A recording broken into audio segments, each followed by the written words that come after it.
So today I'm going to talk to you about 10 things that I think every woman should know before getting pregnant. So one and foremost, your boobs. Your boobs will change and they won't be the same.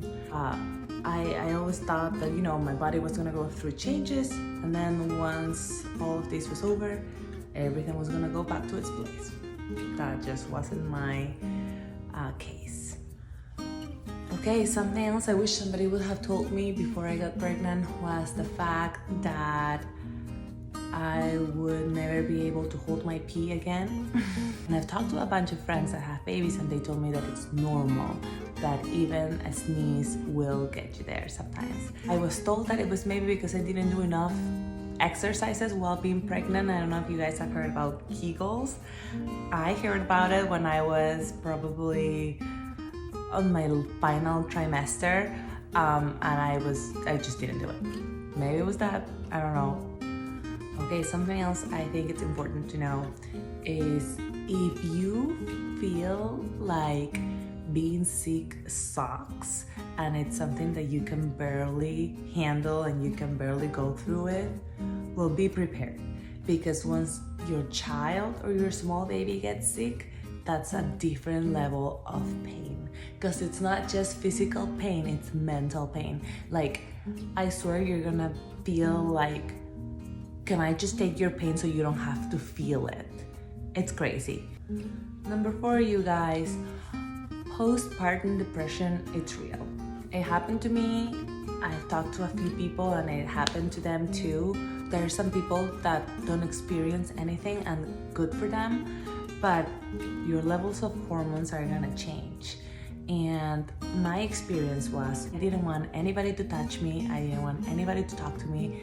I was just freezing and I needed to be covered, and then I was freaking out because I was so hot. Didn't want to eat, didn't really want to do much, get out of bed. I talked to my doctor about it, and she was very understanding, and she told me that she was glad that I actually said something, because there's many women that don't say these things. And you think that it's normal to feel so overwhelmed because it's hard, but sometimes it's not all that normal, and you could benefit from talking to your doctor, talking to your friends, talking to somebody that already went through this, because they may tell you try some sort of medicine and that might help you, and that really helped me. I am very thankful that I actually said something. 5. All right, so days before I gave birth, I was so ready to get that child out of my belly. I'm not even kidding. It's normal to feel ready as you get closer to your due date, but I swear to God, guys, nobody ever told me that literally the week before your baby arrives, you're gonna be like, just tell me what to do to get this child out of here. And I tried everything. I tried eating spicy things. I tried bouncing on a ball. I tried sex. I tried literally anything you can find out of Google. I tried it. All right, cluster feeding. Have you guys ever heard about that? Because I didn't, and I thought I knew everything. I mean, I was probably a walking encyclopedia. So cluster feeding is when your child has the need of feeding every 15 minutes, every 20 minutes, and they're just hungry. And this usually happens right after they're born. With my son, it happened for 2 months on and off. And he would just have these days of cluster feeding that were crazy. And don't get me wrong, I loved every moment of it, but I wish somebody would have told me, why does he want to breastfeed so often? Is it that I'm not producing enough milk? Is it that the quality of my milk is not good enough, that it's not keeping him full? No, normal. It's part of their development, and it's part of a stage that they go through. 7. There's a chance that you may not succeed at breastfeeding, and that's okay. what I would hear is like, oh, breastfeeding is so natural and it'll just come to you when your baby is born. You are just going to put him next to your breast and breastfeeding will happen like magic. It didn't happen like that for me. We were fortunate enough to go see a lactation consultant at the pediatrician's office, and she helped us a lot. Most importantly, she gave me the reassurance that it wasn't his fault or my fault, that it was just the situation on how things happen. Breastfeeding is not for everybody, and it's nothing that you should be guilty of. Formula will do the job. It was just not happening for us, and it was very frustrating. Eventually it worked. I was so persistent with this that after a month, one day he latched. Thank you, God. And it happened and it worked. And ever since, he was exclusively breastfed and hated bottles. Pros and cons. Yay, I didn't have to spend a single dime in formula. Cons, I couldn't take breaks because since he would refuse a bottle, I didn't leave my house for the first 6 months because I had to be available for him, for eating. Be prepared to hear everybody's opinion about how to be a good mom. Most people will tell you all these things with the best of the intentions. They just want to tell you their experiences and how it worked for them, and that's great. But there's a fine line between this is how it worked for me and this is how you should do things.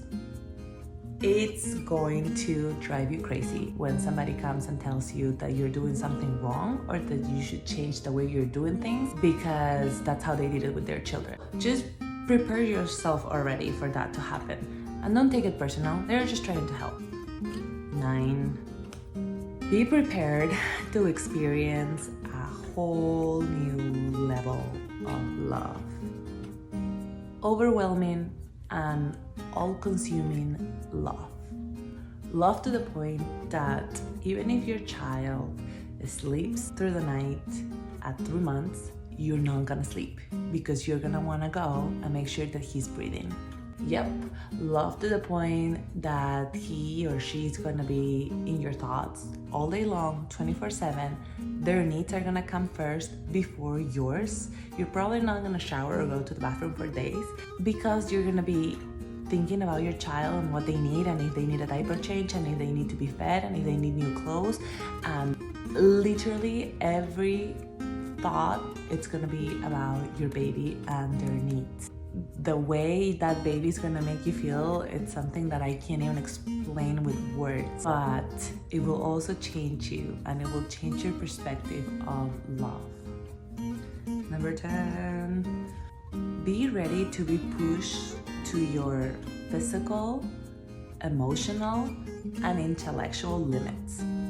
Being a mom, it's so exhausting that you will appreciate sleep for the first time in your life. I didn't sleep for a year.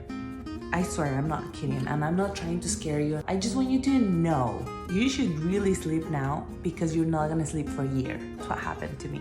It is normal for a child to wake that often because they are hungry and they want to feed and they want to be with mom or dad.